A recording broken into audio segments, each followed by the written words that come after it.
हमेशा याद रखिए कि पुलिस आपको कभी भी डिजिटल अरेस्ट नहीं कर सकता। वो आपको फिजिकली डॉक्यूमेंट देंगे, आपको रीजन बताएंगे कि आप क्यों अरेस्ट हो रहे, तभी आपको ऐसे कुछ किया जा सकता है। उस फोन को खोल के एक्सेस कर सकता है मेरी पर्सनल डिटेल्स, मेरी बैंक डिटेल्स, और उससे मेरा पूरा बैंक अकाउंट 1 मिनट में खाली हो सकता है। तो आप लोगों को सबसे पहले तो अपने मोबाइल फोन्स में या अपने पेरेंट्स के मोबाइल फोन्स में एक स्ट्रॉन्ग पासवर्ड रखना है। आपके अंदर में क्या जानकारियां हैं, वो जानकारियां हो सकता है हमारे काम आए। हमारे काम आए मतलब हम भी आपसे सीखें। ऐसा नहीं होता कि हम बड़े हैं तो सिर्फ सिखाते ही रहेंगे। हम लोग भी सीखते हैं और बच्चों से सीखते हैं, और बच्चों से बहुत कुछ सीखने को मिलता है। साइबर अपराधी पूरे देश को अपने जाल में फंसाकर लूट रहे हैं। साइबर ठगी की हजारों घटनाएं रोज सुनने को मिल रही हैं। ऐसे में साइबर अपराध पर नियंत्रण पाने पुलिस विभाग लगातार प्रयासरत है और पुलिस अपनी जवाबदारी का निर्वहन भी कर रही है, परंतु बढ़ते साइबर अपराध की घटनाओं को देखते हुए छत्तीसगढ़ सिख समाज ने भी पुलिस का सहयोग करने का निर्णय लिया है। अपने निर्णय के तहत प्रदेश के स्कूलों में कैंप लगाकर साइबर अपराधियों के ऑनलाइन ठगी के अपराधों पर अंकुश लगाने, लोगों को ठगी से बचाने छात्र छात्राओं का सहारा छत्तीसगढ़ सिख समाज ले रहा है। स्कूल स्कूल जाकर छत्तीसगढ़ सिख समाज छात्र छात्राओं को साइबर अपराधियों द्वारा अपनाए जा रहे ठगी के तरीकों की जानकारी देकर इससे बचने और अपने परिवार को बचाने के लिए जागरूक कर रहा है।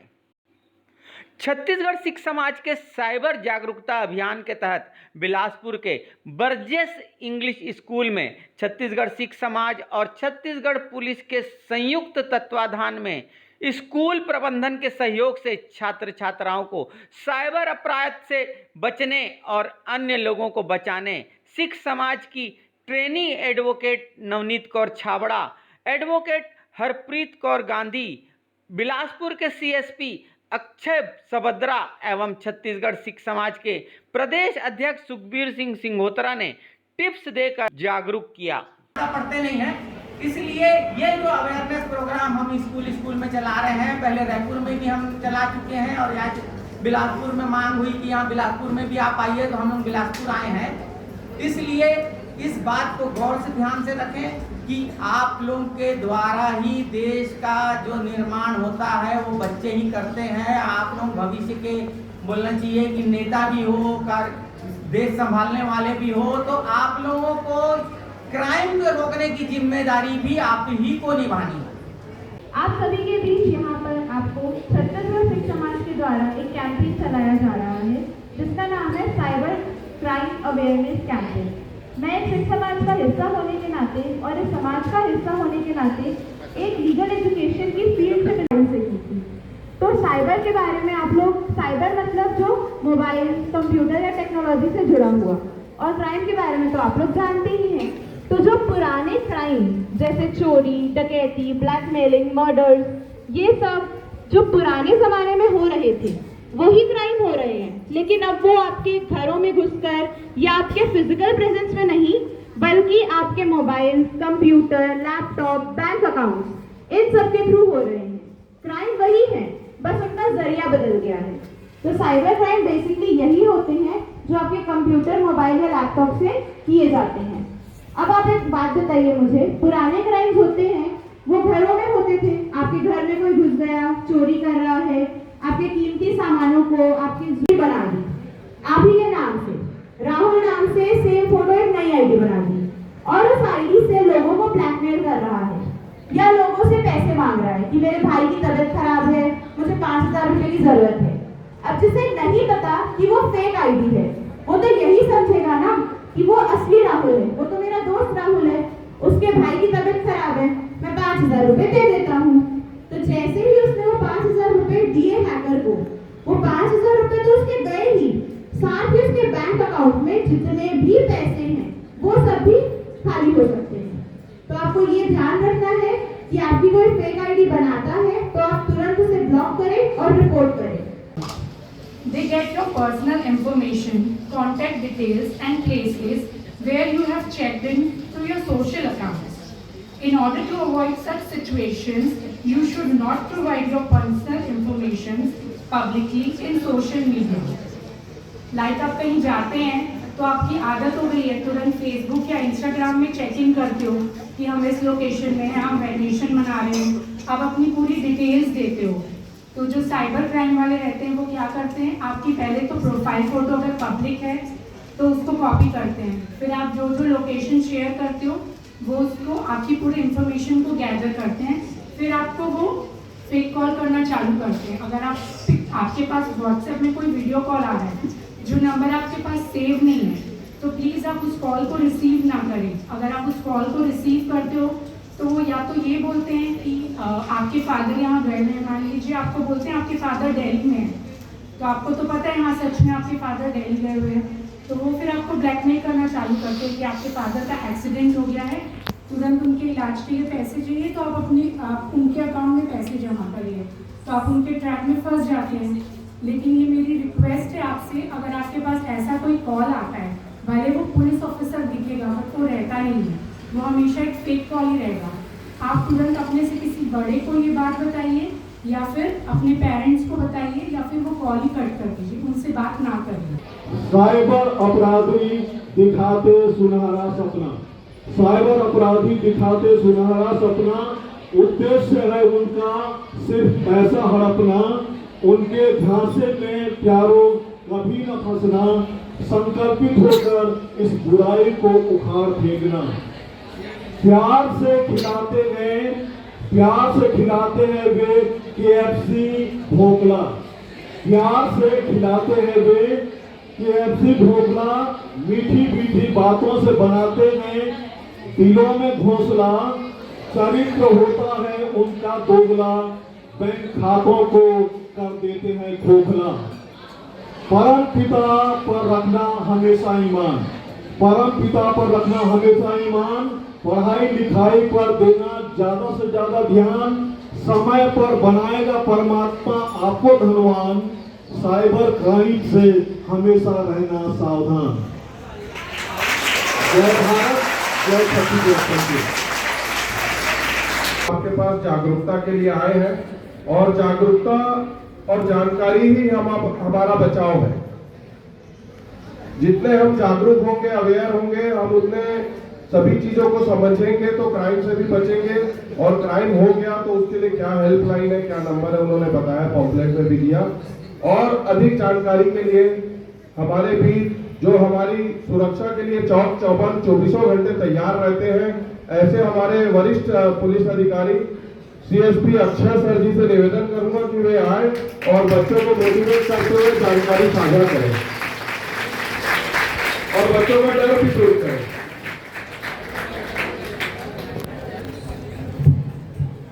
सम्माननीय मंच, प्रिंसिपल, फैकल्टीज और मेरे प्यारे बच्चों, good afternoon to all. Lunch time हो रहा है तो सब सो रहे हैं क्या? सबसे पहले तो मैं ऑर्गेनाइजर्स का धन्यवाद देना चाहूँगा कि उन्होंने साइबर सिक्योरिटी और साइबर अवेयरनेस जैसे टॉपिक की अहमियत समझी। हमेशा याद रखिए कि पुलिस आपको कभी भी डिजिटल अरेस्ट नहीं कर सकता, वो आपको फिजिकली डॉक्यूमेंट देंगे, आपको रीजन बताएंगे कि आप क्यों अरेस्ट हो रहे, तभी आपको ऐसे कुछ किया जा सकता है। और पहली बात, अगर आपने कोई पार्सल मंगाया ही नहीं है, कोई चीज़ की नहीं है, तो फिर आपको डर की होती है, उन्हीं के थ्रू आप इन्वेस्ट कीजिए। अगर आपको इसकी जानकारी नहीं है तो फाइनेंशियल एक्सपर्ट से पूछिए, आपके CA कोई पहचान के होंगे, उनसे आप बात करिए, उनसे पूछिए कि कौन सी एजेंसी है जो जेन्युइन है, उसके थ्रू हम इन्वेस्ट कर सकते हैं। आप ऐसे ही विज्ञापन के बेसिस पे किसी के थ्रू इन्वेस्ट करेंगे तो आप लगी का शिकार बनेंगे। इसी में ऐसे कोई विज्ञापन है जो फर्जी टाइप होते हैं, जो एडवर्टाइजमेंट देते हैं कि जॉब आपकी लगा देंगे, कम इंटरेस्ट में आपको ज़्यादा लोन पे करेंगे। ऐसे विज्ञापन से आप को पहले तो उठाइए मत, अगर उठा भी लिया है तो अगर वो सामने पुलिस के इसमें दिख रहा है तो उस पर विश्वास मत कीजिए, ऐसे नंबर को ब्लॉक कीजिए और तुरंत रिपोर्ट करिए। ये थी फर्स्ट कैटेगरी। सेकेंड कैटेगरी है कि आपके अंदर ग्रीड क्रिएट करके जो फ्रॉड तारीफ होते हैं, इसमें फर्स्ट एग्जाम्पल है स्टॉक ट्रेडिंग फ्रॉड्स। आजकल सभी को शेयर मार्केट में इन्वेस्ट करना है, म्यूचुअल फंड में इन्वेस्ट करना है, क्योंकि इंडिया एक बूमिंग इकोनॉमी है, सबको लगता है कि हमारे पैसे भी बढ़ने चाहिए, तो सबको इन्वेस्ट करना है। पर कौन से प्लेटफॉर्म के थ्रू इन्वेस्ट करना है, कौन से ऑथोराइज्ड एजेंसी के थ्रू, हमें इन्वेस्ट करना है, ये हमें इसकी हमें जानकारी नहीं होती।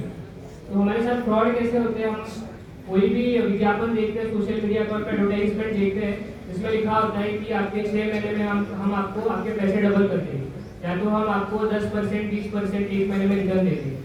तो आपको लगता है कि हम ट्राई करके देंगे। आप जैसे उनको कॉन्टैक्ट करते हैं, वो पहले 2-3 ट्रांजेक्शन आपके साथ ऐसे करते हैं कि आपको लगेगा कि वो जेन्युइन है। आप अगर उनको 10,000 रुपये ट्रांसफर करेंगे तो आपको 12,000 रुपीज देंगे। तो आपको भीड़ जो आपके अंदर क्रिएट की, उससे आपके साथ ये फ्रॉड है। दूसरा एग्जांपल जैसे कवर किया मैडम ने कि जॉब एडवर्टाइजमेंट पर, कि आपको जॉब लग जाएगा, आपको दिन के 8 घंटे काम करना है, उसमें आपको 30,000 40,000 पेमेंट करना है। आप उससे कांटेक्ट करते हैं, वो बोलते हैं कि हमको एडवांस मनी दीजिए, फिर हम आपको जॉब ऑफर सेंड करेंगे। एडवांस मनी आप देते हैं और वो अपना फोन बंद करके रफा चक्कर हो जाता है। तो ये भी तीसरा एग्जाम्पल इसी में है कि इंश्योरेंस पॉलिसी, लॉटरी वाला इंश्योरेंस एजेंसी से कॉल करेंगे, बोलेंगे कि आपका कम प्रीमियम में आपको ज़्यादा अमाउंट हम इंश्योर करके देंगे। एटीएम नंबर हमारे साथ शेयर कीजिए, क्रेडिट कार्ड नंबर हमारे साथ शेयर कीजिए। आपने वो नहीं शेयर किया तो आपका अकाउंट बंद हो जाएगा। अभी हुआ ऐसे कि आपके अंदर एक डर सा पैदा हो गया है ना, कि अगर मैं ये नहीं करूँगा तो ये हो जाएगा, और वही डर का यूज़ करके आप उनको अपना बैंक अकाउंट नंबर या credit card number, ATM card number जो भी है वो शेयर कर देते हैं। जैसे ही वो ओटीपी जनरेट होता है, आपके मोबाइल पे ओटीपी आता है, ओटीपी शेयर करते हैं, आपके साथ फ्रॉड हो जाता है। ये क्यों हुआ? क्योंकि आप डर गए। आपको उन्होंने डराया कि आपका शायद बैंक अकाउंट ब्लॉक हो जाए। सोचते हैं कि कौन बैंक में जाए, कौन फिजिकली ब्रांच में जाए और वेरीफाई करे, उससे अच्छा मैं फ़ोन पे कर देता हूँ। तो आप डर गए और आपने शेयर करके इसके साथ इसके लिए आपके साथ फ्रॉड हो गया। दूसरा इसमें एग्जाम्पल है कि जो यूपीआई वॉलेट हम यूज़ करते हैं, जैसे फ़ोन पे, गूगल पे, पेटीएम सभी यूज़ करते हैं। छोटी छोटी पेमेंट्स के लिए भी हम आजकल वही यूज़ करते हैं। तो इसी का फ़ायदा भी उठाते हैं कि आपको बोलेंगे कि हम डिजिटल वॉलेट कंपनी से बात कर रहे हैं, पेटीएम से बात कर रहे हैं, और आपका केवाईसी इनकम्प्लीट है। अगर आप आपका केवाईसी डिटेल हमको नहीं बताते, आपका यूपीआई आईडी हमको नहीं बताते, तो आपका वॉलेट ब्लॉक हो जाएगा, आपका अकाउंट ब्लॉक हो जाएगा। आप फिर से डर गए, आपने आपका यूपीआई आईडी उनको दे दिया, ओटीपी जनरेट हो गया, आपने शेयर किया, आपके साथ फिर फ्रॉड हो गया। ये दूसरा एग्जांपल जो आपको फियर क्रिएट करके आपके साथ फ्रॉड हुआ। तीसरा जो बहुत ट्रेंडिंग और अभी प्रीवियस स्पीकर्स ने भी कवर किया, डिजिटल अरेस्ट। डिजिटल अरेस्ट का मेथड ऐसा है कि आपको वीडियो कॉल आएगा कोई सोशल मीडिया प्लेटफॉर्म से, जैसे व्हाट्सएप पे या स्काइप पे या किसी भी सोशल इससे मीडिया अकाउंट से। आप जैसे ही वो वीडियो कॉल क्लिक करेंगे, आपको सामने दिखेगा कि पुलिस की वर्दी, जैसे मैंने पहनी है, पुलिस की वर्दी में एक आदमी बैठा हुआ होगा, उसके पीछे पुलिस का एम्ब्लेम रहेगा, पूरा पुलिस स्टेशन जैसा सेटअप रहेगा, और आप उनको देख के बता नहीं सकते कि ये कोई फ्रॉडस्टर है, असली पुलिस वाला है। इतना अच्छा वो सेटअप बना के रखते हैं। जैसे आप फ़ोन उठाएंगे, आपको बोलेंगे कि आपका नाम XYZ तो नहीं है, आपका नाम उनको पता होता है, आधार कार्ड नंबर पता होता है। आपको बोलेंगे कि आपका नाम प्रकाश तो नहीं है, बोलेंगे हाँ मेरा नाम प्रकाश है। वो बोलेंगे आपका आधार कार्ड नंबर XYZ है, आप बोलेंगे ठीक है मेरा आधार कार्ड नंबर यही है। तो आपको वो जेन्युइन लगने लगते हैं, क्योंकि वो नाम और आधार कार्ड नंबर तो आपका सही बता रहे हैं। फिर वो आपको बोलेंगे कि आपके आधार कार्ड नंबर से और आपके नाम से हमें कोई पार्सल मिला है, जिसमें हमें ड्रग्स मिले हैं या कोई इलीगल वस्तु मिली है, जैसे कोई एनिमल रिमेन्स हो या कोई भी इलीगल चीज़। और वो बोलते हैं कि अगर आपका बेल कराना चाहते हैं तो हमें 5 लाख रुपए 10 लाख रुपए कितने पैसे आप ट्रांसफर कीजिए, वरना हम आपको डिजिटल अरेस्ट करेंगे। तो डिजिटल मतलब वो डिजिटल मीन्स का यूज़ करके आपको डराते हैं कि हम आपको डिजिटल अरेस्ट करेंगे, वरना आप आपका बेल मनी हमको ट्रांसफर कीजिए। अभी क्योंकि हम पुलिस और अरेस्ट का नाम सुन के वैसे भी डर जाते हैं, तो हम उनके झांसे में आ जाते हैं, उनको पैसे ट्रांसफर करते हैं, और इसी से हमारे साथ वो झांसा देकर ठगी कर जाते हैं। तो डिजिटल अरेस्ट। अब ये तीनों चीज़ें जो हमको डराकर की जाती है, इन चीज़ों से हम कैसे बचें? तो हमेशा याद रखिए कि कोई भी बैंक, कोई भी डिजिटल वॉलेट कभी आपको कॉल करके ये नहीं बताएगा कि आप हमको आपका एटीएम कार्ड नंबर या बैंक नंबर या क्रेडिट कार्ड नंबर शेयर कीजिए, वरना आपका बैंक अकाउंट बंद हो जाएगा। आरबीआई आपको हमेशा मैसेज भेजती है आपके फ़ोन पे, बैंक आपको मैसेज करता है कि वो कभी ऐसे मेथड का यूज़ नहीं करते। तो तो ऐसे कोई भी कॉल्स आपको अगर आपको आ रहे हैं तो ऐसे कॉल पे विश्वास मत कीजिए। ऐसे कॉल से आप ठगी का शिकार बन सकते हैं। और डिजिटल अरेस्ट हमेशा याद रखिए कि पुलिस आपको कभी भी डिजिटल अरेस्ट नहीं कर सकता। वो आपको फिजिकली डॉक्यूमेंट देंगे, आपको रीज़न बताएंगे कि आप क्यों अरेस्ट हो रहे हैं, तभी आपको ऐसे कुछ किया जा सकता है। और पहली बात, अगर आपने कोई पार्सल मंगाया ही नहीं है, कोई चीज़ की नहीं है, तो फिर आपको डर किस बात का? क्यों आप उनके झांसे में आ जाते हैं? क्यों आप उनको आपका शेयर कर देते हैं पर्सनल डिटेल्स, और क्यों आप ट्रांसफ़र कर देते हैं? तो पुलिस कभी ऐसी चीज़ नहीं करता। अगर कोई ऐसे अननोन नंबर से वीडियो कॉल आ रहे हैं तो पहले तो उठाइए ही मत। अगर उठा भी लिया है तो अगर वो सामने पुलिस के इसमें दिख रहा है तो उस पर विश्वास मत कीजिए। ऐसे नंबर को ब्लॉक कीजिए और तुरंत रिपोर्ट करिए। ये थी फर्स्ट कैटेगरी। सेकेंड कैटेगरी है कि आपके अंदर ग्रीड क्रिएट करके जो फ्रॉड कारित होते हैं। इसमें फर्स्ट एग्जाम्पल है स्टॉक ट्रेडिंग फ्रॉड्स, है ना। आजकल सभी को शेयर मार्केट में इन्वेस्ट करना है, म्यूचुअल फंड में इन्वेस्ट करना है, क्योंकि इंडिया एक बूमिंग इकोनॉमी है। सबको लगता है कि हमारे पैसे भी बढ़ने चाहिए, तो सबको इन्वेस्ट करना है। पर कौन से प्लेटफॉर्म के थ्रू इन्वेस्ट करना है, कौन से ऑथोराइज्ड एजेंसी के थ्रू हमें इन्वेस्ट करना है, ये इसकी हमें जानकारी नहीं होती। अपने इमोशंस को कंट्रोल करिए तो आप साइबर फ्रॉड से बचे रहोगे। और आप सभी बच्चे, मैं विश करता हूँ कि आप साइबर योद्धा बन के हमारे लिए काम करेंगे, पुलिस के साथ काम करेंगे, अपने फैमिली को, अपने फ्रेंड्स को, अपने सोसाइटी में ज़्यादा से ज़्यादा अवेयरनेस फैलाएंगे। जो आपको पैम्पलेट दिए गए हैं उसको ज़्यादा से ज़्यादा आप शेयर करेंगे। इसी के साथ मैं अपनी वाणी को विराम देता हूँ। जय हिंद।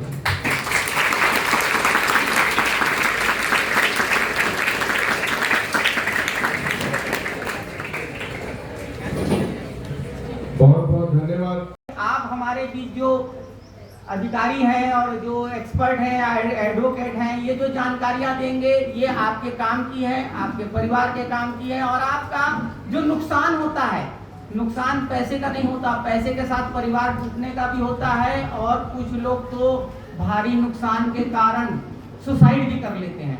और सबसे एक अहम बात मैं आपको बताना चाहता हूँ, इसमें बच्चियां भी हैं, बच्चे भी हैं। वीडियो कॉलिंग बहुत ही खतरनाक होता है। वीडियो कॉलिंग अगर आपने अनजान व्यक्ति से बात कर ली तो आप लोग उनके जाल में फंस जाते हो। इसलिए मैं इतनी सी बात कह के माइक हैंड ओवर करूंगा एक्सपर्ट लोगों को कि वीडियो कॉल जब भी आए, अपने बहुत ही नजदीकी रिश्तेदार हो तभी वीडियो कॉल पे बात करें, अन्यथा वीडियो कॉल को अटेंड ना करें। वीडियो कॉल में आपने 10 सेकंड भी बात कर लिया तो आपका वीडियो एडिट करके आपके साथ ब्लैकमेलिंग होती है। और वो जो ब्लैकमेलिंग होती है, बच्चे बच्चियां अपने माता पिता को बता नहीं पाते, अपने टीचर को बता नहीं पाते और इसके शिकार हो जाते हैं। और यह जो ब्लैकमेलिंग है इतनी खतरनाक है कि या तो अपने घर बार से पैसा लाके चोरी कर करके तक पहुंचाया जाता है उन लोगों को, और नहीं तो सुसाइड की स्थिति आती है। और हम चाहते हैं कि ऐसी स्थिति में अगर आप लोगों से धोखे से वीडियो कॉल हो गया, कोई आप लोगों को ब्लैकमेल करता है, तो आप लोग किसी भी तरह से डरे नहीं कि माता पिता से ना डरे, बड़ी बहन और बड़े भाई से ना डरे, खुलकर बोले, अपने टीचर को बताएं ताकि सॉल्यूशन निकले। और ये हमारा जो सेशन करने का मेन उद्देश्य यही है कि हम चाहते हैं कि डर को अपने अंदर से निकालना है। अगर आपके अंदर डर आया तो डर का फायदा ही ये साइबर अपराधी उठाते हैं। और आपको जितना डराना चाहते हैं उनका मेन उद्देश्य है कि सामने वाला डरे और हमको पैसा दे, कुछ भी करे, बेचे, चोरी करे, डाका डाले, हमको पैसा दे। होता है फिशिंग। फिशिंग मतलब मछली पकड़ना, पता है ना? लेकिन वो क्या होता है? FISH वाला। ये FISH नहीं, PHI वाला है। आप लोग गूगल करके देखिएगा, PHISHING। ये फिशिंग भी उसी टाइप का होता है, लेकिन इसमें मछली नहीं पकड़ी जाती है। कोई भी नहीं है, कोई प्रतीक होगा, प्रतीश होगा। अरे वाह, क्या नाम है बेटा? प्रतीक, बहुत बढ़िया। तो आपके नाम की कोई, आप मुझे एक बात बताओ, आप इंस्टाग्राम चलाते हो? चलाते हो? इंस्टाग्राम चलाते हो? फेसबुक, व्हाट्सएप, कुछ भी नहीं चलाते? अच्छा, मोबाइल नहीं है? बहुत अच्छे, बहुत अच्छा किया आपने पेरेंट्स ने। वेरी गुड बेटा, बैठ जाओ। इस बच्चे के लिए जोरदार तालियां होनी चाहिए।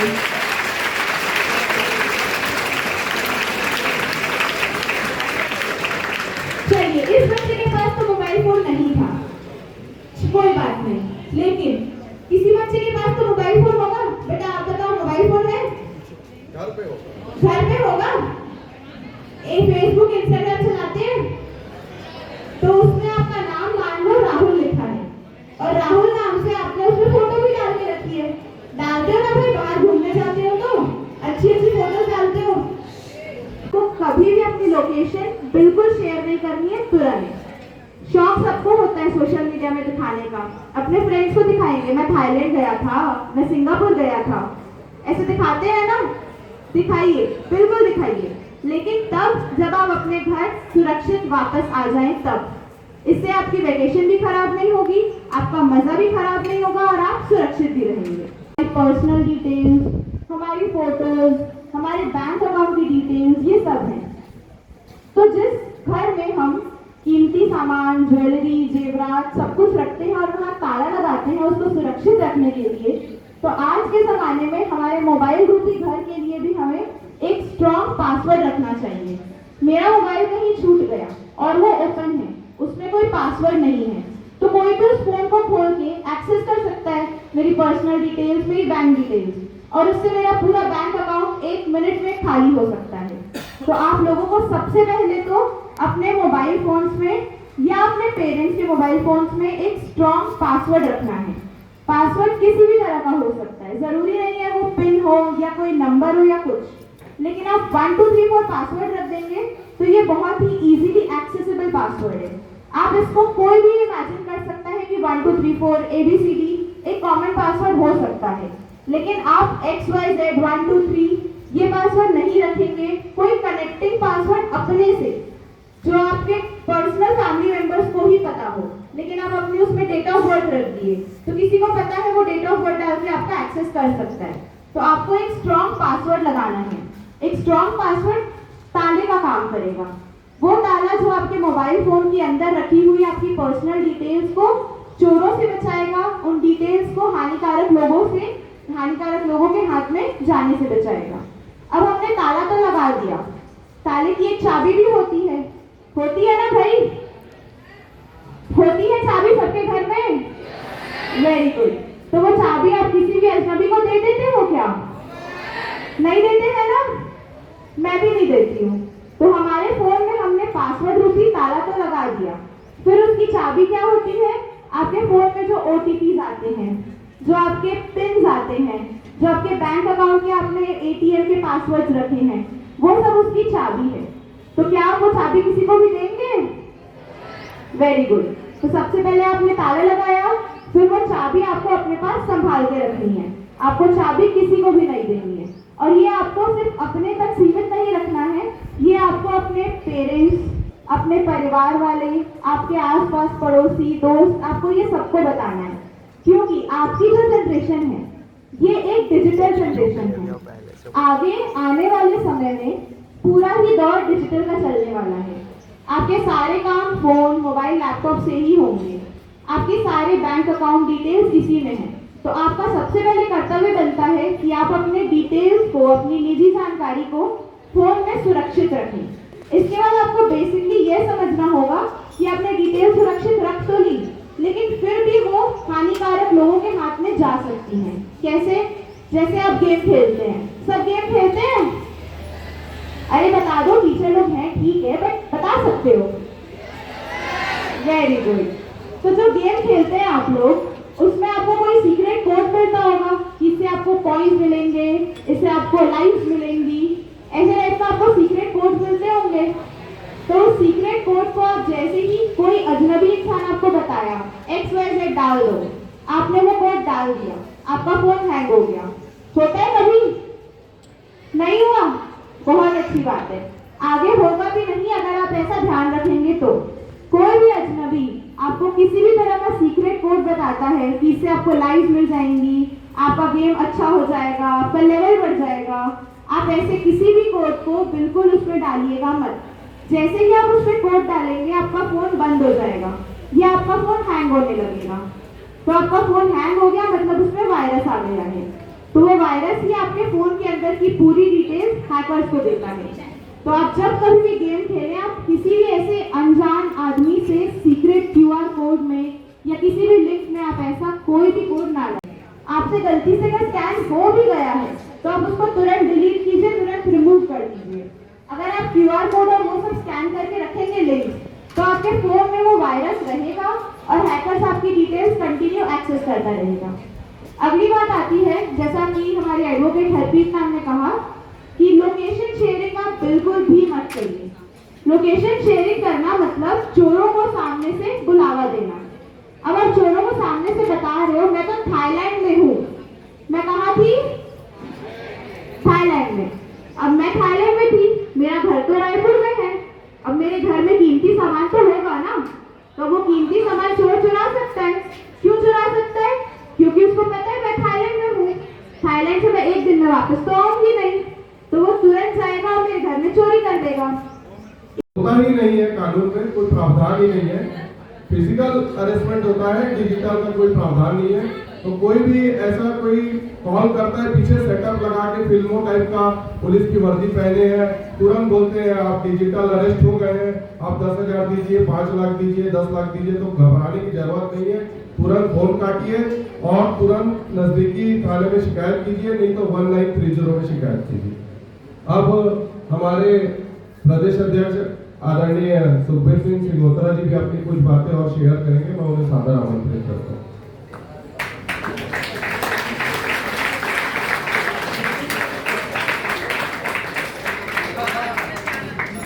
थोड़ा सा माहौल में चेंज करते हैं। आप लोग को ऐसा लग रहा होगा क्या सुन रहे हैं क्या नहीं है, वैसे जरूरी चीजें थी सब कुछ, लेकिन माहौल चेंज इस तरह से होगा कि आप लोगों ने अभी जो जानकारियां हासिल की, कितना सुना कितना नहीं सुना, आप लोगों के बीच में अगर कुछ सवाल है, क्योंकि यहाँ पर पुलिस अधिकारी हमारे आपके बिलासपुर के CSP वरिष्ठ अधिकारी हैं, यहाँ उपस्थित हैं और साइबर जानकारी देने के लिए एक्सपर्ट भी यहाँ उपस्थित है, एडवोकेट भी उपस्थित है और समाज भी उपस्थित है। उसके अलावा सबसे बड़ी बात यह है कि आपको एक मौका मिल रहा है आपकी टीचर्स के बीच, आपके प्रिंसिपल के बीच और आपके एजुकेशन के जो प्रबंधक कमेटी है उनके बीच। हम ये चाहते हैं कि आपको साइबर क्राइम से संबंधित कोई भी सवाल करना हो बेहिचक होकर करें, ताकि हम भी जानें कि आपके अंदर में क्या जानकारियां हैं। वो जानकारियां हो सकता है हमारे काम आए, हमारे काम आए मतलब हम भी आपसे सीखें। ऐसा नहीं होता कि हम बड़े हैं तो सिर्फ सिखाते ही रहेंगे, हम लोग भी सीखते हैं और बच्चों से सीखते हैं और बच्चों से बहुत कुछ सीखने को मिलता है। इसलिए सबसे पहले मैं ये जानना चाहता हूँ, कोई ऐसा बच्चा या इनमें से जो बच्चे जो साइबर क्राइम के लिए काम करना चाहते हैं, वॉलंटियर बनना चाहते हैं, ऐसी किसी के मन में इच्छा हो जो स्वयं होकर मन में ये सोचें कि हम भी अगर थोड़ा सा कुछ समाज के लिए, अपने परिवार के लिए, शासन प्रशासन के लिए और देश के लिए कुछ कर सकते हैं तो हमारा भी कुछ सहयोग हो जाए। तो ऐसे लोग को से मेरा ये कहना है कि अगर वो चाहें तो सामने आए और वॉलंटियर बने। हम उनको एक वॉलंटियर कार्ड देंगे, उनको वॉलंटियर बनाएंगे, उनके संपर्क में रहेंगे, वो पुलिस के संपर्क में रहेंगे और पुलिस को जानकारी देंगे, हमको जानकारी देंगे, आप प्रिंसिपल को जानकारी दोगे। सब कुछ जानकारी में रहेगा, परिवार की जानकारी में रहेगा, कोई चीज छिपा नहीं रहेगा, कोई डर नहीं रहेगा आपको कि कोई छिप के काम करना है। तो अब आप लोग ये बताइए कि आपके मन में क्या है, कौन सवाल करना चाहता है हमारे CSP साहब के लिए। खड़े होइए बच्चे, आ जाइए, यहाँ आइए।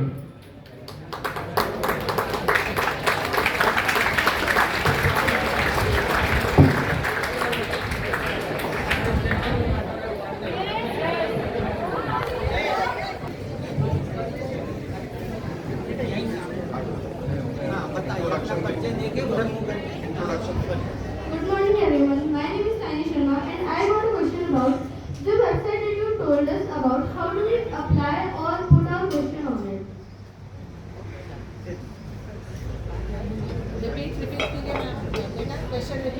क्वेश्चन रिपीट कर। सर मेरा एक सवाल था कि जिस वेबसाइट के बारे में अभी मुझे बताया गया उसमें हमें अपनी कंप्लेंट रजिस्टर करनी कैसे है? कंप्लेन रजिस्टर्ड कैसे करनी है?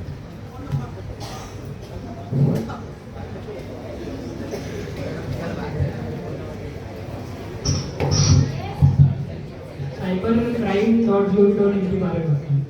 तो जैसे ही आप गूगल पे जाएंगे, आप कोई भी वेबसाइट जैसे नॉर्मली वेबसाइट पे जाते हो, जैसे वेबसाइट पे जाना है, कुछ डिटेल्स आपसे वो पूछते हैं कि आपका नाम क्या है, कंप्लेनेंट का नाम क्या है, आपका मोबाइल नंबर क्या है, आपके साथ किस तरीके का फ्रॉड हुआ है। जैसे मैंने इतने एग्जांपल्स दिए, उसमें कैटेगरीज है कि एटीएम फ्रॉड हुआ है, डिजिटल अरेस्ट हुआ है, आपने कौन से अकाउंट में आपके पेमेंट किया है, कौन से अकाउंट के थ्रू पेमेंट किया है, कब हुआ है, ये बेसिक डिटेल्स आपके जो साथ ऑलरेडी हुआ है उसी के बारे में वो पूछता है। जैसे आप सबमिट करेंगे तो आपको एक एक्नॉलेजमेंट नंबर मिलेगा, वो एक्नॉलेजमेंट नंबर यूज करके आप उस वो कंप्लेंट को ट्रैक कर सकते हैं कि उसका स्टेटस क्या है, या नियरेस्ट पुलिस स्टेशन में कर देता है उनको।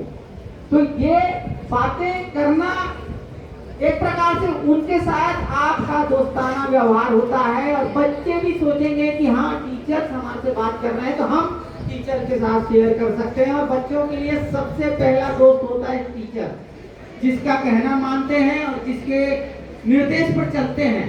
तो इसलिए मेरी आप लोगों से भी यही उम्मीद है, और मैं अभी चाहता हूँ कि कोई टीचर्स आए, कुछ बोले, कुछ शेयर करे, कुछ सवाल करे या अपनी जानकारी दे, या किसी के साथ कोई घटना घटी हो तो मेरे ख्याल से अगर वो यहाँ का कोई हो तो बोले, तो कम से कम बच्चों के दिमाग में वो बात आती है। वैसे आप लोग में से कोई आ रहा है? हाँ बेटा,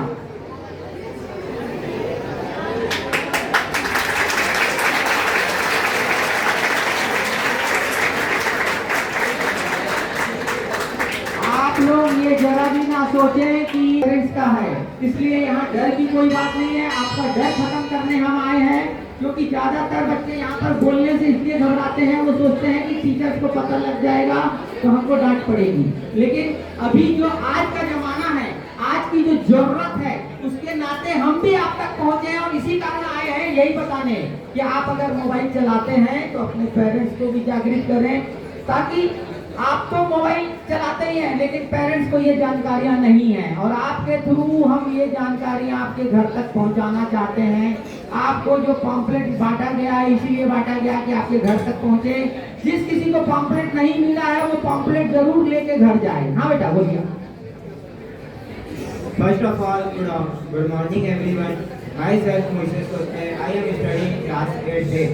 सर मेरा क्वेश्चन आपसे ये है, जैसे हम बच्चे हैं, हमारा स्कैम हो गया, तो हमें उस सिचुएशन पे क्या करना चाहिए? क्या स्कैम हो गया? हुआ है क्या संभावना भविष्य के? क्या नंबर बताया अभी मैडम ने, फिर से रिपीट करो एक बार। 193। कोई भी स्कैम या फ्रॉड होता है तो इसी पे रिपोर्ट करेंगे, या तो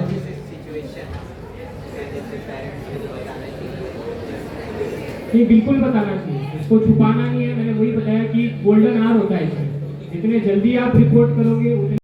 और ये जितनी जानकारियां आप लोग हासिल कर रहे हैं ये आपको अपने पेरेंट्स से शेयर करना है, क्योंकि नुकसान तो कैश का जो होना है वह आपके पेरेंट्स का होना है, क्योंकि बैंक अकाउंट आपके पेरेंट्स के नाम से है, आपके पालक के नाम से है, आपके भाई के नाम से है, आपके ग्रैंडफादर के नाम से है।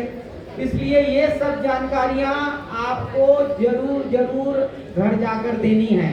और यहाँ पर जो टीचर्स बैठी हैं, मैं उनसे भी चाहूंगा कि वह भी इस मामले में कभी कभार बच्चों से हंसी मजाक में जानकारियां लें और साइबर क्राइम के बारे में चर्चा करें। मैं बोलना चाहूँगा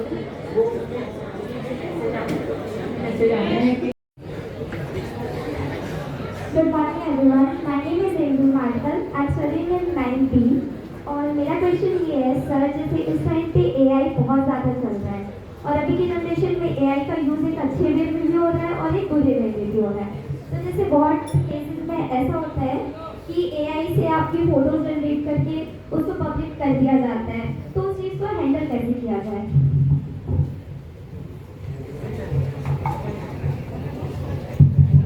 गुड क्वेश्चन, बहुत रेलेवेंट है। सेम है कि आप पोर्टल में जाके उसकी कंप्लेंट रजिस्टर करा सकते हैं।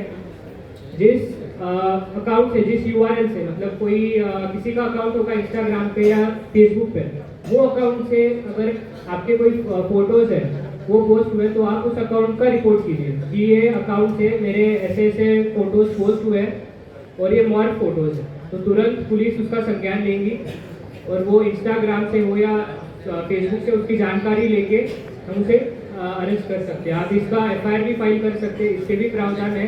या तो आप सिर्फ कंप्लेंट कराना चाहते हैं, उसके भी प्रावधान है। और एक चक्षु पोर्टल है, उस पर आप ऐसी फेक आईडीज़ का, आपकी फेक आईडीज़ हो या किसी और की फेक आईडीज़ हो जो ऐसे फोटोज पोस्ट कर रहे हैं, तो उसका भी यूज़ आप कर सकते हैं। ये 3-4 चीज़ें हैं, इनमें से आप यूज़ है वैसे कर सकते हैं। थैंक यू बेटा। कोई वॉइस में से नहीं उठा अभी तक। एक चीज आप लोग को और क्लियर कर दूं, ये जो जानकारियां हैं ये आपके साथ साथ वही क्राइम हो रहे हैं, लेकिन अब वो आपके घरों में घुसकर या आपके फिजिकल प्रेजेंस में नहीं, बल्कि आपके mobile, computer, laptop, bank accounts, इन सब के थ्रू हो रहे हैं। क्राइम वही है, बस उनका जरिया बदल गया है। तो साइबर क्राइम बेसिकली यही होते हैं जो आपके कंप्यूटर, मोबाइल या लैपटॉप से किए जाते हैं। अब आप एक बात बताइए मुझे, पुराने क्राइम्स होते हैं वो घरों में होते थे। आपके घर में कोई घुस गया, चोरी कर रहा है, आपके कीमती सामानों को, आपके ज्वेलरी हैं, जेवरात हैं, इलेक्ट्रॉनिक आइटम्स हैं, घरों से चुरा के ले जाते थे। तो आप घर में क्या करते थे? उन चोरी से बचाने के लिए आप घर में ताला लगा कर रखते थे, है ना? आप लोग ताला लगा कर रखते हैं चोरों से बचाने के लिए। तो वही चीज हम अब नई जनरेशन में समझेंगे। यहाँ पे हमारा मोबाइल ही हमारा घर है, एक तरह का हमारा घर ही है हमारा मोबाइल, कंप्यूटर और लैपटॉप। इसमें हमारी निजी जानकारी, हमारी पर्सनल डिटेल्स, हमारी फोटोज, हमारे बैंक अकाउंट की डिटेल्स, ये सब हैं। तो जिस घर में हम कीमती सामान, ज्वेलरी, जेवरात सब कुछ रखते हैं और वहाँ ताला लगाते हैं उसको सुरक्षित रखने के लिए, तो आज के ज़माने में हमारे मोबाइल रूपी घर के लिए भी हमें एक स्ट्रॉन्ग पासवर्ड रखना चाहिए। मेरा मोबाइल कहीं छूट गया और वो ओपन है, उसमें कोई पासवर्ड नहीं है, तो कोई भी उस फोन को खोल के एक्सेस कर सकता है मेरी पर्सनल डिटेल्स, मेरी बैंक डिटेल्स, और उससे मेरा पूरा बैंक अकाउंट 1 मिनट में खाली हो सकता है। तो आप लोगों को सबसे पहले तो अपने मोबाइल फोन्स में या अपने पेरेंट्स के मोबाइल फोन्स में एक स्ट्रॉन्ग पासवर्ड रखना है। पासवर्ड किसी भी तरह का हो सकता है, जरूरी नहीं है वो पिन हो या कोई नंबर हो या कुछ, लेकिन आप 1 2 3 4 पासवर्ड रख देंगे तो ये बहुत ही इजीली एक्सेसिबल पासवर्ड है। आप इसको कोई भी इमेजिन कर सकता है कि 1 2 3 4 ABCD एक कॉमन पासवर्ड हो सकता है, लेकिन आप XYZ 1 2 3 ये पासवर्ड नहीं रखेंगे। कोई कनेक्टिंग पासवर्ड अपने से जो आपके पर्सनल फैमिली मेंबर्स को ही पता हो, लेकिन आप अपने उसमें डेट ऑफ बर्थ रख दिए तो किसी को पता है वो डेट ऑफ बर्थ डाल के आपका एक्सेस कर सकता है। तो आपको एक स्ट्रॉन्ग पासवर्ड लगाना है। एक स्ट्रॉन्ग पासवर्ड ताले का काम करेगा।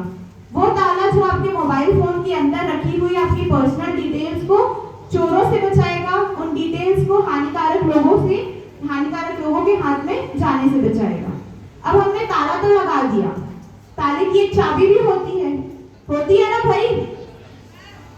होती है चाबी सबके घर में? Very good. तो वो चाबी आप किसी भी अजनबी को दे देते हो क्या? नहीं देते हैं ना? मैं भी नहीं देती हूँ।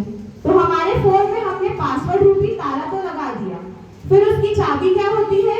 आपके फोन में जो OTPs आते हैं, जो आपके पिन्स आते हैं, जो आपके बैंक अकाउंट के आपने ATM के पासवर्ड रखे हैं, वो सब उसकी चाबी है। तो क्या आप वो चाबी किसी को भी देंगे? Very good. तो सबसे पहले आपने ताला लगाया, फिर वो चाबी आपको अपने पास संभाल के रखनी है।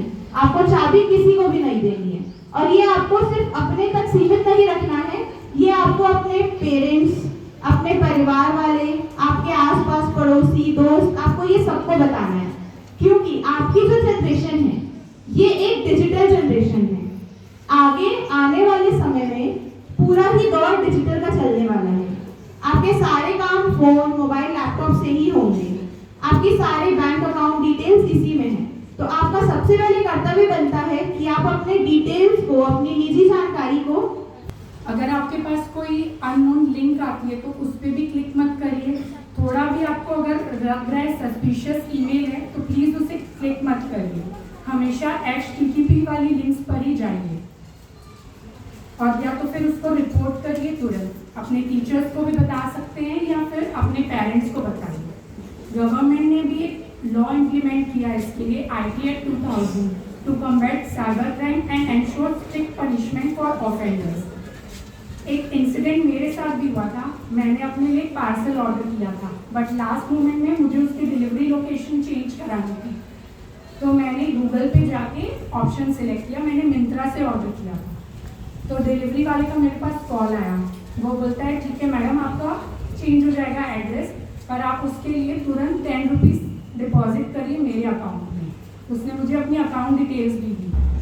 एक बार के लिए मैंने सोचा भी कि चलो मैं 10 रुपीज़ दे देती हूँ, 10 रुपीज़ तो ज़्यादा बड़ी अमाउंट नहीं है, मुझे तो वैसे भी फ्री डिलीवरी मिल रही है। मैं उसको अमाउंट डिपॉजिट करने वाली थी वाया गूगल पे। अचानक मुझे समझ आया कि क्यों डिलीवरी वाला अपने पर्सनल अकाउंट में 10 रुपीज़ मुझसे लेगा। अगर मैं उसकी दी हुई लिंक पे क्लिक कर देती और उसको 10 रुपीज़ दे देती तो मेरे अकाउंट से तो सारे पैसे साफ हो जाते। तो वो क्या था, मेरी अवेयरनेस थी कि मैंने क्लिक नहीं किया और मैंने तुरंत उसकी रिपोर्ट कर दी।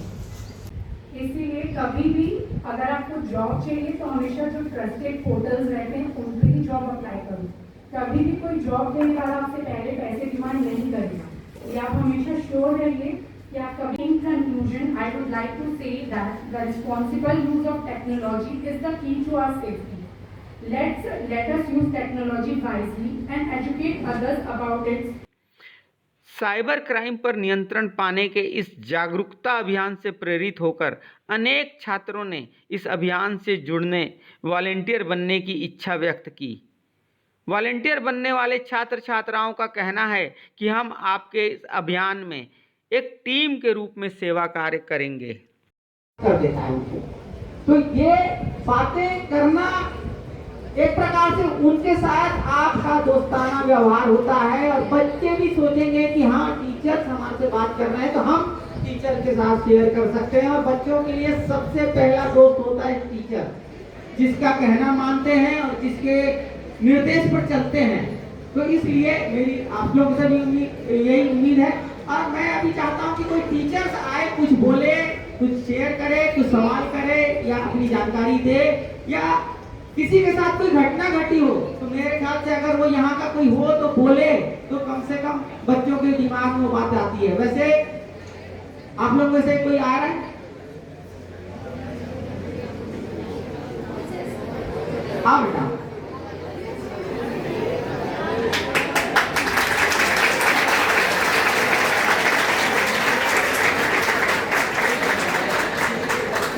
आप लोग ये जरा भी ना सोचें कि पेरेंट्स का है, इसलिए यहाँ डर की कोई बात नहीं है। आपका डर खत्म करने हम आए हैं, क्योंकि ज्यादातर बच्चे यहाँ पर बोलने से इसलिए घबराते हैं, वो सोचते हैं कि टीचर्स को पता लग जाएगा तो हमको डांट पड़ेगी। लेकिन अभी जो आज का जमाना है, आज की जो जरूरत है, उसके नाते हम भी आप तक पहुँचे हैं और इसी कारण आए हैं यही बताने कि आप अगर मोबाइल चलाते हैं तो अपने पेरेंट्स को भी जागृत करें, ताकि आप तो मोबाइल चलाते ही हैं लेकिन पेरेंट्स को ये जानकारियां नहीं है और आपके थ्रू हम ये जानकारियां आपके घर तक पहुंचाना चाहते हैं।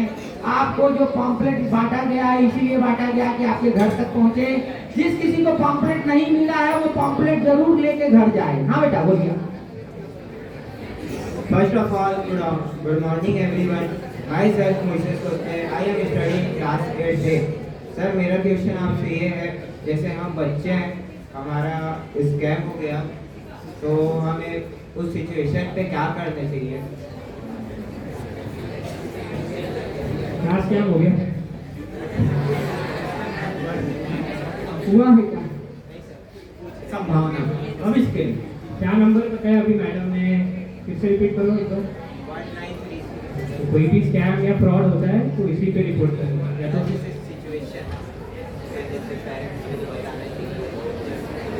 ये बिल्कुल बताना चाहिए, इसको छुपाना नहीं है। मैंने वही बताया कि गोल्डन आवर होता है इसमें, जितने जल्दी आप रिपोर्ट करोगे उतने जानकारियों को प्राप्त किया है जो हमारे लिए बहुमूल्य है।